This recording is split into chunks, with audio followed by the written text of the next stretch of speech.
जय हिंद साथियों। कहा जाता है मंजिलें भी जिद्दी है, रास्ते भी जिद्दी हैं, देखते हैं कल क्या होगा, हौसले भी तो जिद्दी हैं। तो हौसला आप लोग बनाए रखें और हौसला ही है जो आपको इस एग्जाम को पार करवाएगा। अभी जो टाइम मिला है उस टाइम को यूज करिए और इस पेपर को क्लियर करिए। अपने आप को चेक करें कि इस पेपर में कितना आप कर पाते हो। समझ लीजिए कि आप एग्जाम में हूबहू ऐसे क्वेश्चन पूछे जाएंगे तो ऐसे क्वेश्चन में आप लोग कितना कर पाओगे, लास्ट में मुझे कमेंट करके जरूर बताना। आप लोग इस चैनल पहली बार है, चैनल को सब्सक्राइब भी जरूर कर लेना और क्लास अच्छा लगे तो क्लास को लाइक भी जरूर कर देना। इस पेपर में देखेंगे हम लोग जनरल नॉलेज देखेंगे, जनरल साइंस देखेंगे, मैथ देखेंगे, रीजनिंग देखेंगे, यानी कि कंप्लीट 50 क्वेश्चनों का आंसर देखेंगे और आंसर आप लोग चेक कर पाएंगे कि 50 क्वेश्चन में कितना कर पाते हो आप लोग।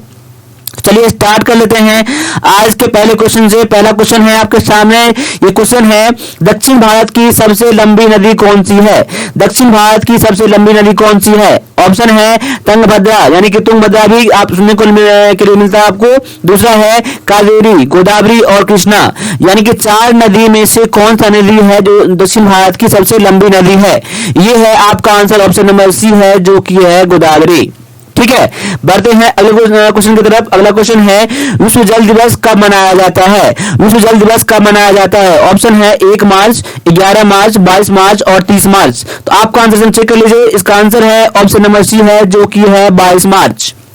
आगे है शाहजहां के बचपन का नाम क्या था? शाहजहां के बचपन का नाम क्या था? ऑप्शन है सलीम, खुसरो, खुर्रम और मुराद। तो याद कर लीजिए, नोट कर लीजिए, अपना आंसर चेक कर लीजिए कि शाहजहां का बचपन का नाम खुर्रम था। बढ़ते हैं अगले क्वेश्चन की तरफ। अगला क्वेश्चन है कुचिपुड़ी नृत्य किस प्रदेश से संबंधित है? कुचिपुड़ी जो ये डांस है ये कौन से स्टेट से, कौन से राज्य से संबंधित है? ऑप्शन जो है आपके सामने में केरल, उड़ीसा, आंध्र प्रदेश और त्रिपुरा। तो आपका आंसर इसमें से है ऑप्शन नंबर सी है।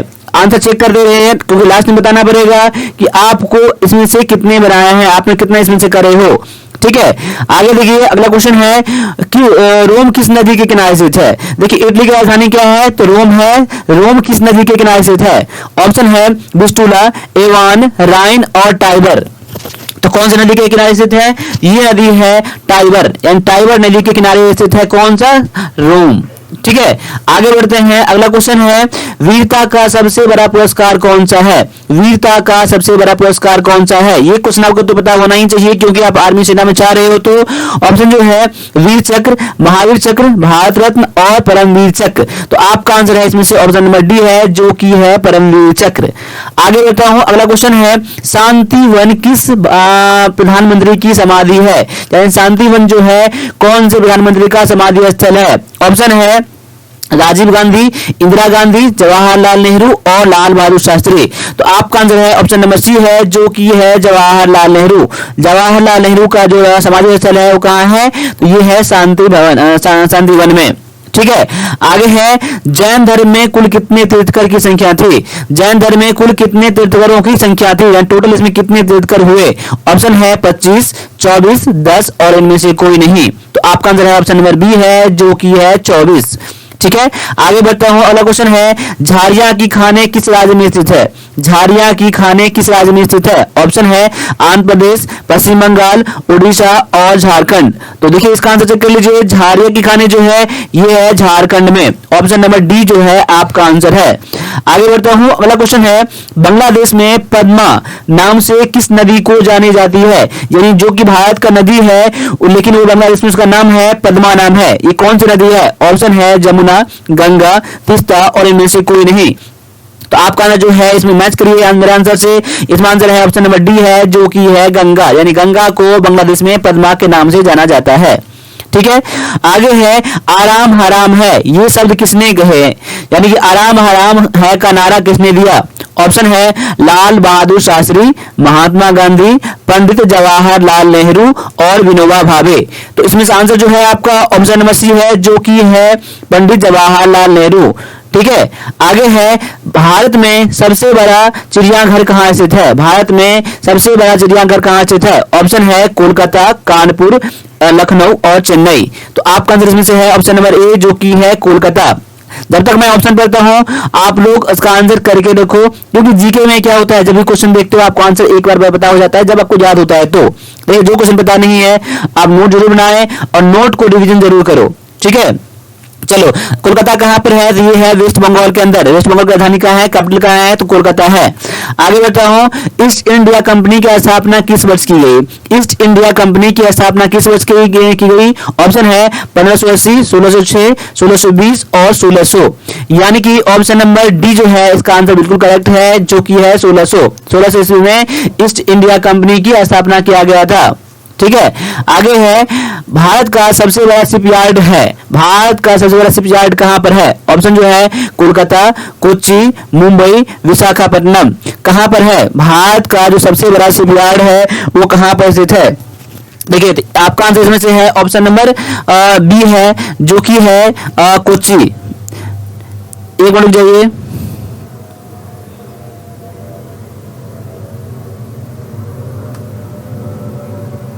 देखिए, अगला क्वेश्चन आइए।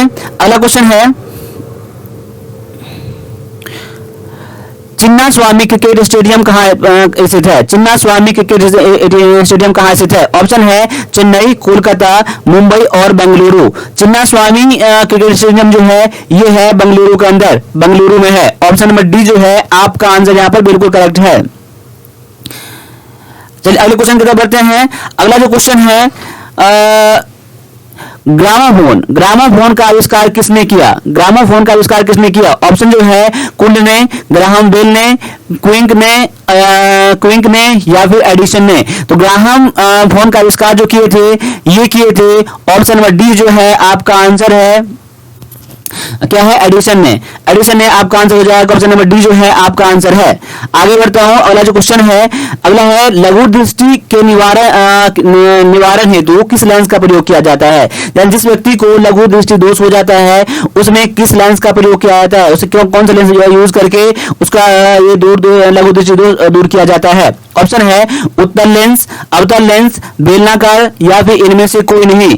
क्या होगा आपका आंसर? देखिए, आपका आंसर हो जाएगा इसमें से ऑप्शन नंबर बी हो जाएगा, जो क्या हो जाएगा? अवतल लेंस हो जाएगा। ठीक है, आगे है, ध्वनि निम्न में से सबसे तेज कहां होती है? ध्वनि जो है जो ऑप्शन दिया गया है उसमें सबसे तेज कहां चलती है? ऑप्शन है वायु, इस्पात, निर्वात और पानी। देख लीजिए, तो ध्वनि जो है सबसे तेज जो चलता है ये चलता है इस्पात में। कहां चलता है? इस्पात में चलता है। ऑप्शन नंबर बी जो है आपका यहां से बिल्कुल करेक्ट है। आगे बढ़ता हूं, आगे है, न्यूटन की गति का तीसरा नियम किसमें प्रयोग होता है? न्यूटन की गति का तीसरा नियम किसमें प्रयोग होता है? ऑप्शन है तीरंदाजी, अंतरिक्ष यान, आंतरिक कंबस्टन इंजन या इनमें से कोई नहीं। क्या होगा आपका आंसर? इसमें देखिए, आपका आंसर जो है ऑप्शन नंबर ए जो है आंसर बिल्कुल करेक्ट है, जो कि न्यूटन की तीसरी गति का नियम जो है तीरंदाजी में लागू होता है। ऑप्शन नंबर ए आपका आंसर बिल्कुल करेक्ट है। आगे बढ़ता हूं, आगे है, हाइड्रोजन बम में कौन सी क्रिया होती है? हाइड्रोजन बम में कौन सी क्रिया होती है? ऑप्शन है नाभिकीय विखंडन, नाभिकीय संलयन, न्यूक्लियर रिएक्टर या इनमें से कोई नहीं। तो आपका आंसर चेक कर लीजिए इसमें से कि हाइड्रोजन बम में ऑप्शन नंबर बी जो है नाभिकीय संलयन पर काम करता है। किस पर काम करता है? नाभिकीय संलयन पर काम करता है आपका हाइड्रोजन बम। ठीक है, आगे चेक करिए। अगला क्वेश्चन है, यदि आप एक पहाड़ पर जाते हैं, यानी कि हम एक पहाड़ पर जाते हैं, तो मरकरी बैरोमीटर में उपस्थित पारे का तल क्या होगा? यानी उसमें मरकरी जो होगा बैरोमीटर में क्या ऊपर जाएगा या घटेगा या बढ़ता है या नियत रहता है या इनमें से कोई नहीं? तो क्या होगा आपका? ऑप्शन नंबर ए जो है आंसर बिल्कुल करेक्ट है। क्या हो जाएगा? घट जाता है। ठीक है, क्या होता है? मरकरी बैरोमीटर के उपस्थित पारे का तल क्या होता है? घट जाता है। ऑप्शन नंबर ए जो है आपका आंसर बिल्कुल करेक्ट है। आगे आते हूं, अगला क्वेश्चन है, प्रेरित धारा की दिशा जिस नियम से मालूम होगी वह कौन सा नियम होता है? यानी कि प्रेरित धारा की दिशा जो है जिस नियम से मालूम होता है वह कौन सी धारा है, कौन सा नियम है? ऑप्शन है फ्लेमिंग के दाहिने हाथ का नियम, फ्लेमिंग के बाएं हाथ का नियम, बायोट एवं सावर्ट का नियम, इनमें से कोई नहीं। क्या होगा? देखिए, तो आपका ऑप्शन नंबर ए जो है आंसर बिल्कुल करेक्ट यहाँ पर है, जो फ्लेमिंग के दाएं हाथ के नियम से प्रेरित धारा की दिशा मालूम होता है। ठीक है, आगे है प्रकाश कांच में वायु की अपेक्षा धीमी चलता है। प्रकाश जो होता है वो कांच में वायु की अपेक्षा धीमी चलती है। उसका कारण क्या है? वायु का अपवर्तनांक कांच की तुलना में कम होता है या वायु का अपवर्तनांक कांच की तुलना में अधिक होता है? कांच का घनत्व वायु की तुलना में अधिक होता है या फिर कांच का घनत्व वायु की तुलना में कम होता है? क्या होगा आपका आंसर यहाँ पर? देखिए आपका आंसर यहाँ हो जाएगा ऑप्शन नंबर ए हो जाएगा, जो कि क्या हो जाएगा, वायु का अपवर्तनांक कांच की तुलना में कम होता है। याद कर लीजिएगा, पता नहीं है तो ठीक है। चलो आगे है, अगला क्वेश्चन है। अगला क्वेश्चन चेक करेंगे आप लोग। मींस क्या कह रहा है, निम्नलिखित में से कौन सा धातु उष्मा व विद्युत दोनों का सुचालक है? देखिए उष्मा और विद्युत दोनों का सुचालक है। ऑप्शन है पहला आपका हीरा, चांदी, नमक और बर्फ। तो आपका आंसर है ऑप्शन नंबर बी है, जो कि है चांदी। ठीक है। आगे है, जब कोई छड़ चुंबक को दो समान भागों में बांटा जाता है, जब कोई छड़ चुंबक को दो समान भागों में बांटते हैं तो प्रत्येक भाग की ध्रुव शक्ति में क्या होता है? प्रत्येक भाग के ध्रुव शक्ति में क्या होता है? क्या उसका दोगुना हो जाता है या आधी हो जाता है या शून्य हो जाता है, एक समान रहता है? तो आपका आंसर यहाँ पर है ऑप्शन नंबर डी है, जो कि है एक समान रहती है। बहुत जगह आपको आंसर देखने के लिए मिलेगा आधी हो जाती है, तो आधा नहीं करना है। आपका आंसर हो जाएगा ऑप्शन नंबर ए हो जाएगा, जो कि जाएगा एक समान। इस क्वेश्चन में आपको डॉट नहीं करना है। ऑप्शन नंबर डी जो है एक समान रहती है, आपका आंसर हो जाएगा।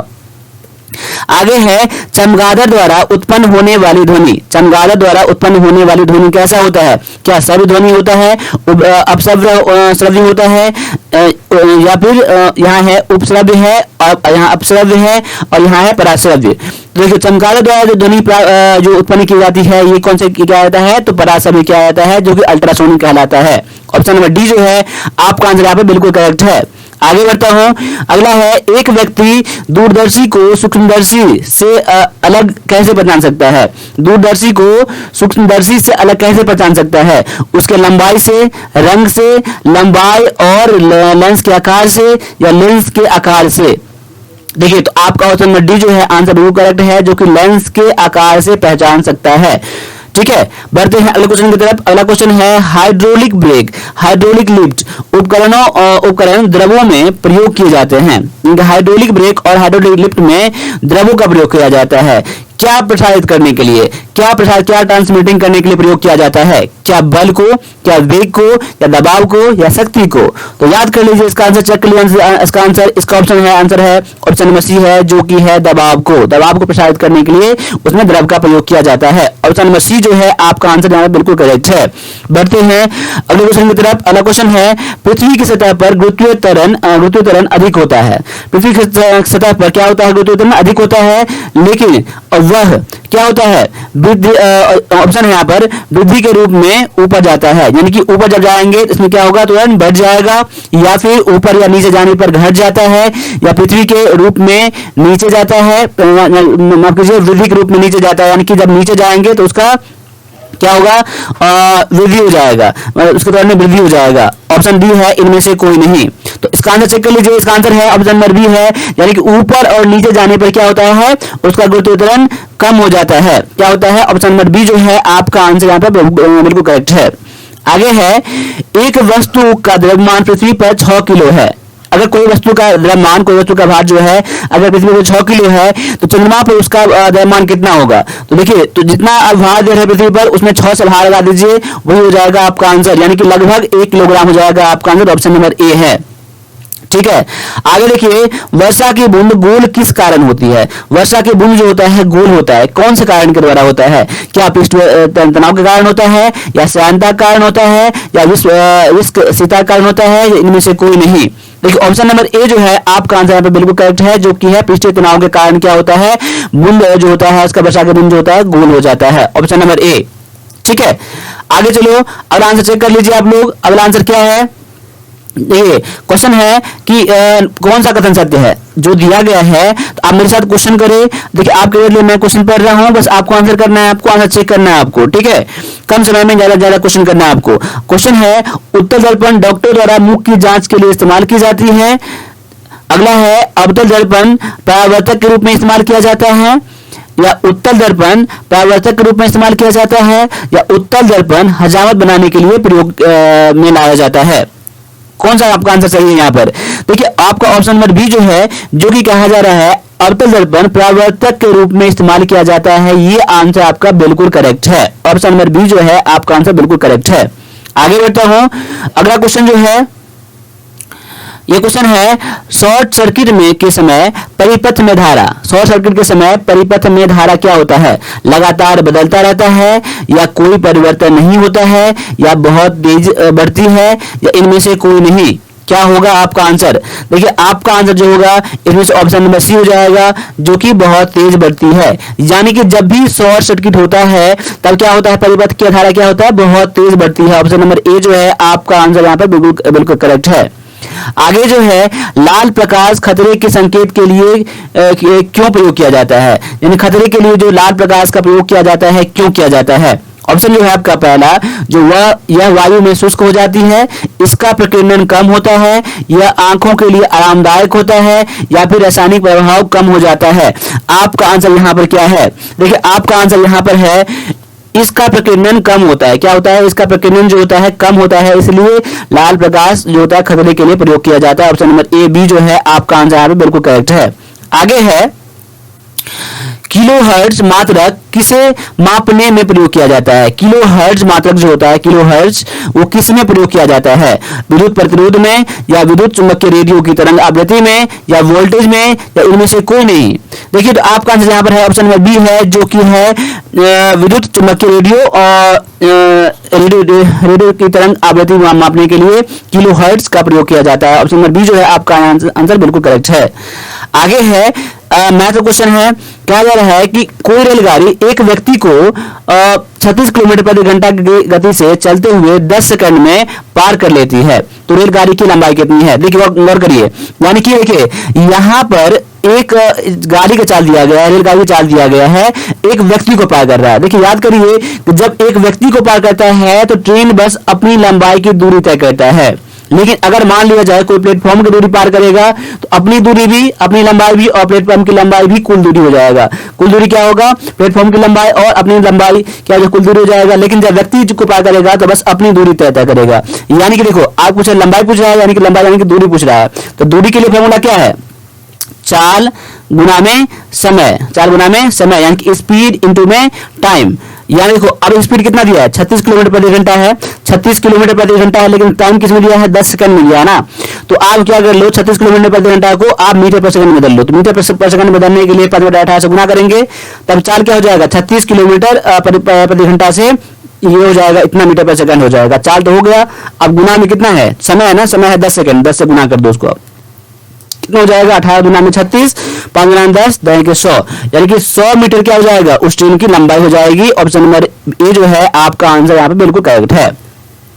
देखिए फॉर्मूला जितने भी आते हैं मैथ में, फॉर्मूला आपको याद रखने हैं। आपको आगे आता हूं, आगे क्या कह रहा है कि इसे हल करने के लिए कह रहा है, सॉल्व करने के लिए कह रहा है। देखो इसको बनाने के लिए आप एक तरीका सीख लो कि BODMAS, बोर्ड मास। बोर्ड मास जो है इसका फॉर्मूला है, जैसे हम सबसे पहले ब्रैकेट काम करेंगे, ब्रैकेट नहीं रहे तो ऑफ काम करेंगे, एक तरह से गुना ही होता है ये, फिर डिवीजन, फिर मल्टीप्लिकेशन, यानी कि पहले भाग, फिर गुना, फिर जोड़, फिर लास्ट में घटाव करते हैं। तो सबसे पहले यहाँ पर क्या आ रहा है? पहले भाग आ रहा है ना, यानी पहले भाग करेंगे। इसमें कितना हो जाएगा? 12×6 72, यानी कि 16 प्लस में 19 गुना में 72 भागा में 12 था ना, तो इन दोनों को भाग करेंगे कितना हो जाएगा? 6 हो जाएगा ना, यानी 6, यानी गुना में 19 बचा है यहाँ पर, प्लस में 16 बचा है यहाँ पर, यानी कि इन दोनों गुना करना पड़ेगा मुझे, तब मुझे जोड़ करना पड़ेगा मुझे। देखो 19 छक्के 114, 16 गुना में 16 प्लस में 114, यानी दोनों जोड़ेंगे तो कितना हो जाएगा? 20, 130 हो जाएगा। आपका आंसर ऑप्शन नंबर सी में दिया गया है ये, ठीक है। तो यानी कि बोर्ड मास का रूल्स में फॉलो करना है आपको।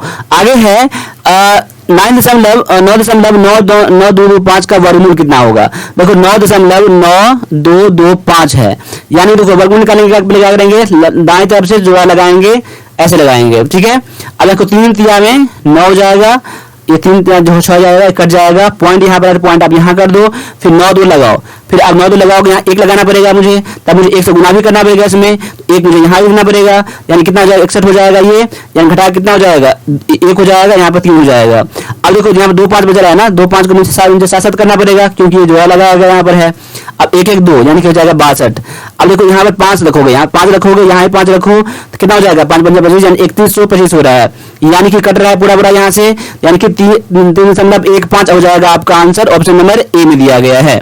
ठीक है, आगे देखिए अगला क्या कह रहा है, कितने प्रतिशत वार्षिक चक्रवृद्धि ब्याज की दर से 2000 का मिश्रधन 3 वर्ष में 2315.25 हो जाएगा। कितने प्रतिशत वार्षिक ब्याज की दर से।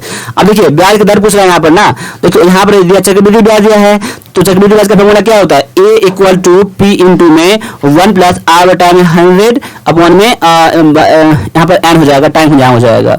ये क्या मूलधन ये है, ये आपका मूलधन ये है, रेट है, और ये टाइम यहाँ पर है।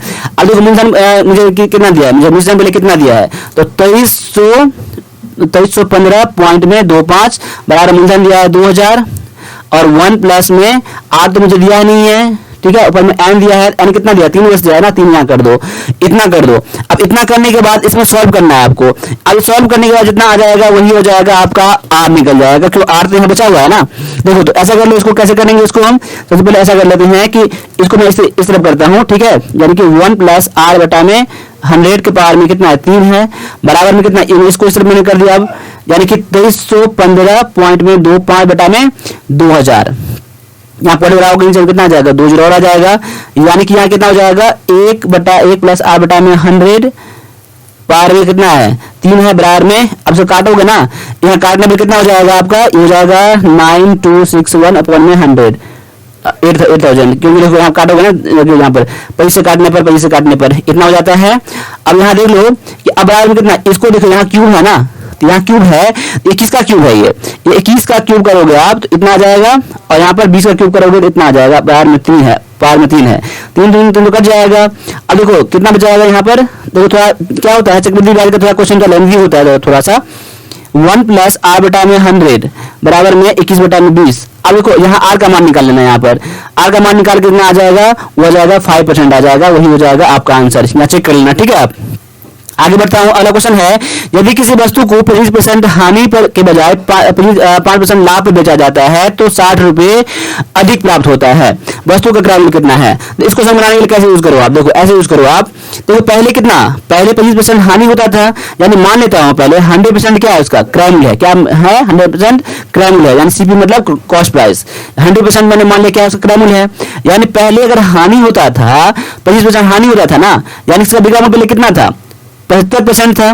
देखिए 100% क्या था क्रय मूल्य था ना, अगर लॉस होता है तो कमी होता है ना उसके क्रय मूल्य में, तो इतना परसेंट हानि था, पहले कितना था सेलिंग प्राइस 75% था, अब कितना लाभ ले रहा है वो 5% लाभ ले रहा है ना, यानी कि 100% जो उसका क्रय मूल्य है, यानी 105 क्या हो जाएगा उसका लाभ हो जाएगा, गौर करिए है ना। यानी कि अब देखो यहाँ पर अब क्या कर रहा है 75 से कितना 105 पर बेच रहा है ना, 75 से 105 बेच रहा है, यानी पहले का विक्रय मूल्य कितना था, लॉस था हानि परसेंट तो 75 था यहाँ पर, और यहाँ पर अब कितना लाभ है 5%, यानी 100% में 5 जोड़ देंगे यानी 105, अब कितना हो गया, अब दोनों में कितना अधिक ले रहा है, ये कितना परसेंट अधिक ले रहा है, यहाँ 75 में से 105 घटा दो, 105 में से 75 घटाओगे 30 आ जाएगा ना, यानी कि 30% किसके इक्वल था, तो 60 रुपए अधिक, यानी कितना परसेंट यहाँ पर अधिक है, यहाँ 30% अधिक है, और कितना रुपए अधिक है, तो 60 रुपए अधिक है ना, तो 30% बराबर कितना 60, तो 100% निकालना क्रय मूल्य निकालना आपको ना, तो 100% क्या क्रय मूल्य बनाता है ना, 100% बराबर में वर्ड क्वेश्चन मार्क, जब ऐसे करने पर ऐसे कर लेना आप इसको, ठीक है।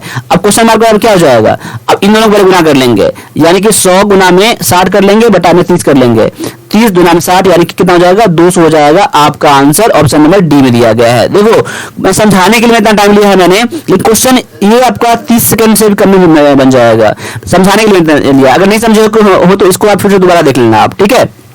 आगे बढ़ता हूं, अगला क्वेश्चन है x plus 2 into x minus 7 का गुणांक क्या है, इस गुना करने में कितना आएगा, तो पहले क्या करो x से इसमें गुना कर लो, x पर इसमें गुना कर लो, तो कितना हो जाएगा, x गुना करोगे x प्लस में 2, अब -7 से फिर -7 से फिर इसमें गुना कर लो, फिर दोबारा ऐसे किया जाता है x प्लस में 2, अब देखो एक्स एक्स एक्स स्क्वायर हो जाएगा प्लस में 2x हो जाएगा गुना करने पर, इन दोनों गुना करने पर। अब देखो -7 से इसमें गुना करोगे तो -7x और प्लस माइनस माइनस हो जाएगा, -14 हो जाएगा। यानी कि एक्स स्क्वायर इन दोनों घटाना पड़ेगा मुझे, कितना हो जाएगा 5x हो जाएगा माइनस में 14, वो हो जाएगा आपका आंसर, जो कि ऑप्शन नंबर ए में दिया गया है। तो ऑप्शन नंबर ए जो है आपका आंसर यहाँ पर बिल्कुल करेक्ट है। आगे बढ़ता हूं, आगे है घास के एक खूंटे की में बंधी बकरी 10.5 मीटर दूरी तक चढ़ सकती है। वह कितने क्षेत्रफल का घास चढ़ सकती है? देखो देखो यहाँ पर एक क्षेत्रफल है यहाँ पर। अब इसका लंबाई कितना है? एक दूरी की दूरी कितनी है? बंधी की जो खूंटी जो बना गया है उसका लंबाई कितना है? 10.5 है। यानी कि वो कितना त्रिज्या है ना, ये एक बिट की त्रिज्या। यानी चढ़ेगा कैसे? यहाँ खूंटी बना हुआ है तो चढ़ेगा, तो घूम चढ़ेगा, चारों तरफ चढ़ेगा। ठीक है, यानी कि इसका लंबाई मुझे दिया गया है 10.5, यानी त्रिज्या दिया है मुझे। अब मुझे पूछा इसका क्षेत्रफल कितना है। क्षेत्रफल बराबर क्या होता है फॉर्मूला? क्षेत्रफल बराबर फॉर्मूला होता है वृत्त का क्षेत्रफल का फॉर्मूला क्या होता है? पाई आर स्क्वायर होता है। 5/7 गुना में आर स्क्वायर कितना है? आर है 10.5 गुना में 10.5। ठीक है, अब देखो यहाँ पर पॉइंट उड़ाओगे, यहाँ पर नीचे कितना हो जाएगा? 10 ही हो जाएगा, ये हो जाएगा 10। अब यहाँ काट दो, यहाँ पर काटने में कितना हो रहा है? यहाँ पर 3 7 7 7 35 15। अब यहाँ पर 5 से काट लो यहाँ पर, तो कितना हो जाएगा? 5 15 और 5 गुना में 10, और यहाँ पर 2 से काटोगे 11 हो जाएगा यहाँ पर। और वो कट रहा है यहाँ पर, कट रहा है यहाँ पर आपका 105 भी कट रहा है। 5 से काटोगे यहाँ पर 5 गुना 10, 5 21 हो जाएगा, यहाँ 5 गुना 10। अब वो कट रहा है, नहीं कट रहा है। अब इसको जो गुना करोगे ना, इसको गुना करने में कितना जाएगा चेक कर लेना आप। ऑप्शन नंबर जो इसका क्या हो जाएगा आपका, मैं इसको कंफर्म कर लेता हूँ मैं इसका आंसर। देखो ऑप्शन नंबर जो है इसका हो जाएगा ऑप्शन नंबर जो 3115, यानी कि दूसरा गुना ही कर लेते हैं, उसका अंदाजा लगाना थोड़ा गलत हो जाएगा यहाँ पर। ऊपर में कितना 11 बच रहा है, 11 ऊपर में फिर 3 बच रहा है। ठीक है, फिर एक क्या बच रहा है? 21 बच रहा है, बटा में 2 बच रहा है। 11 33 33 गुना में 21। ठीक है, अब 21 33 60 का 3 और 21 33 60 और 3 6 9 बटा में 2, यानी कि हो जाएगा 3 4 6, यानी ऑप्शन नंबर देखो आपका डी जो है आंसर यहाँ पे बिल्कुल करेक्ट है, ऑप्शन नंबर डी। ठीक है, आप चेक करना है इसको। ठीक है, आगे बढ़ता हुआ अगला क्वेश्चन है 3x + 10 = 25, तो x का मान कितना होगा? देखो 3x + 10 = 25 है, यानी 3x कितना हो जाएगा? इसको इस तरफ करना पड़ेगा मुझे ना, तो 25 - 10 करना पड़ेगा, यानी कि 15 हो जाएगा। 15 हो जाएगा, यानी कि 3x 15 हो गया ना। अब x का 3 से काटो, 3 × 15 कितना? x में 5 हो गया। ऑप्शन नंबर ये बी में दिया गया है। क्वेश्चन बहुत आसान सा क्वेश्चन था ये। आगे है, यदि 10 आदमी काम को 4 दिनों में करते हैं तो 8 आदमी उसी काम को कितने दिनों में करेगा? देखो 10 आदमी काम करता था तो 4 दिन लगता था। अब एक आदमी काम करेगा तो कितना में लगेगा? जब टाइम तो ज्यादा लगेगा ना, तो मुझे क्या करना पड़ेगा? 4 में 10 से गुना करना पड़ेगा। अब आदमी कितने हो गए? 8 आदमी हो गया, यानी एक आदमी से कितने बढ़ गए? 8 आदमी हो गया ना, यानी टाइम कम लगेगा। 4 गुना में 10 बटा में 8 करना पड़ेगा, मुझे भागा करना पड़ेगा। टाइम कम लगने पर भागा करते हैं, टाइम ज्यादा लगने पर गुना मैंने कर दिया यहाँ पर। अब काट दो, 4 गुना में 8, 2 पंचे 10, यानी कि कितना हो जाएगा? 5 हो जाएगा आपका आंसर, यानी 5 दिन लगेंगे अगर 8 आदमी काम करेगा तो। ठीक है, आगे बढ़ता हूं। आगे है श्रेणी का अगला पद क्या होगा? अब देखो यहाँ पर अगला पद क्या होगा, यहाँ फाइंड करना है आपको। यानी कि 35 से 44 बना, देखो इनमें कितना ऐड हुआ? कितना ऐड हुआ? यहाँ देखो यहाँ पे हुआ 9 ऐड हुआ। अब 44 से 52 बना, यानी इसमें 8 ऐड हुआ। अब इससे कितना ऐड बना? यानी इसमें 7 ऐड करना पड़ा मुझे। इसमें कितना ऐड करना पड़ा मुझे? 6। यानी देखो इसमें 9 ऐड करके बनता है, 9 जोड़ के बनता है, इसमें 8 जोड़ के, इसमें 7 जोड़ के, इसमें 6 जोड़ के, इसमें आए क्या? तो 9 8 7 6, तो यहाँ पे कितना जोड़ना पड़ेगा मुझे? 5 जोड़ना पड़ेगा, यानी 65 + 5 जोड़ना पड़ेगा, यानी कि 70 हो जाएगा। आपका आंसर ऑप्शन नंबर ए में दिया गया है। ठीक है, आगे है क्वेश्चन आपका कंप्यूटर से क्वेश्चन है ये। तो क्वेश्चन क्या कह रहा है? ये कह रहा है कि कंप्यूटर नहीं, ये आपका है रीजनिंग से क्वेश्चन है ये। क्या है? मोची का संबंध चमड़ा से है तो दर्जी का संबंध किससे होगा? मोची का संबंध चमड़ा से है तो दर्जी का संबंध कपड़ा से होगा। ऑप्शन नंबर बी जो है आपका आंसर है, बिल्कुल करेक्ट है। आगे है, सुधीर अपने घर से पूरब की ओर चलना प्रारंभ करता है। कुछ दूरी के पश्चात उसे बाएं मुड़ता है, फिर बाएं मुड़ता है, तो अंत में वह दाएं मुड़ता है। तो बताओ वह किस दिशा में मुड़ता है? अब देख लो यहाँ पर एक याद कर लो कि ये है उत्तर। ऊपर की हमेशा क्या होता है? हम तो मानते हैं उत्तर मानते हैं, तो नीचे में क्या हो जाएगा? दक्षिण हो जाएगा। यहाँ होता है पूरब, दाएं तरफ क्या होता है? पूरब, और बाएं तरफ क्या होता है? पश्चिम होता है।